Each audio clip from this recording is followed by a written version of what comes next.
Alright, so we're with Calvin. Calvin has been testing the Specialized Stumpjumper Comp Carbon 29.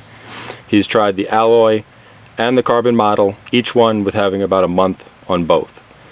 They're both comp models, so the same parts kit. So Calvin, first let's ask you, what do you think the strengths of the Stumpjumper platform is? Well, I definitely think the platform is strong. You know, I rate it an 8. I really enjoyed the Stumpjumper. Very good trail bike. I have a lot of good things I want to say about it. Enjoyed the bike.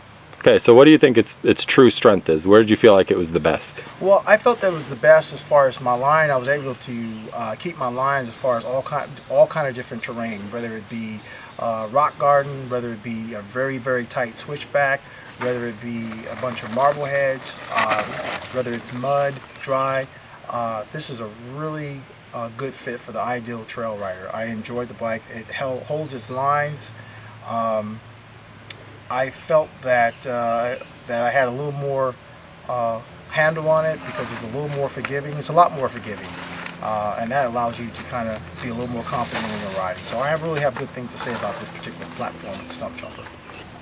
Okay, so what terrain do you feel like? What guy do you want to put on the Stumpjumper? All right, the guy that I think will fit real good is the guy who's up in the mountains, doing Pisgah, Moab, places like that you're going to have a lot of play, a lot of room to jump, a lot of areas where you're going to be rolling off things. It's more forgiving. It allows more maybe a beginner rider to kind of sit back in the saddle and actually pedal versus being really having to have a lot of technical skills to be efficient on this particular setup. Okay, let's talk about weaknesses. What do you think the weaknesses of the Stumpjumper is? Well, like I said, you really have to look for weaknesses on this bike. I mean, you can use it to race as far as putting light particular pieces on it to make it lighter, make it more responsive. But overall, it's hard for me to point out something negative. I just thought that overall setup, as far as composition of the bike, the way Specialized set it up, it's good. It's a good setup. So what kind of trails would you say you don't want to be on the Stumpjumper? Well, it's not necessarily not what type of trails you don't want to be on it. I mean, think about it. If you're doing a cross-country race and you're not dropping off or doing any roll-offs or major rock gardens in the sense of anywhere from 8 inches to 20 inches out of the ground, I mean, you're not going to need the Stumpjumper.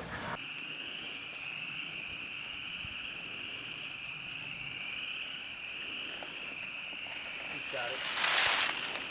Yep. There you go. Get up on that ridge and it gets easier. All right, so let's talk briefly about components. Is there anything on the Stumpjumper comp or alloy model, component-wise, that you would change? You know, one of the main things I would change on both sets, on the Stumpjumper comp alloy and the Stumpjump carbon comp, is that, obviously, lighter rims play a major part as far as your ride. So that's one of the areas that I might upgrade. Might look at a decent, efficient carbon fiber rim set for that setup. Just because, the more stiffer, the stronger the rims, the better your feel on the bike is going to be. Do you feel like there's anything wrong with the wheel setup as is? No, any problems? The rim set is perfectly okay for what you're going to be doing, for what you set up. The value is perfectly okay for the rims that they actually put on this particular bike. But I definitely think if you are talking about upgrading components, you should always start with the rims.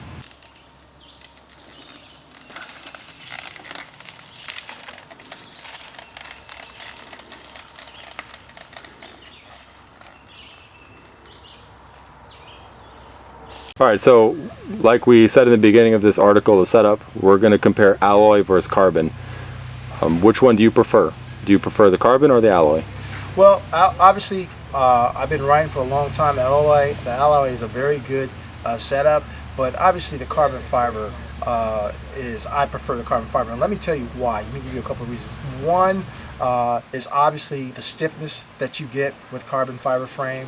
The second portion of it is that although you have the travel in the Stumpjumper and you have the setup platform that allows you to do really well on a trail bike, but one of the things I like on that as far as the carbon fiber is that it allows you to eat up the trail. It takes away some of the edge when you're on the rock garden, very rooty, very rocky section, and therefore that's the reason why I actually like this particular bike as far as the carbon fiber.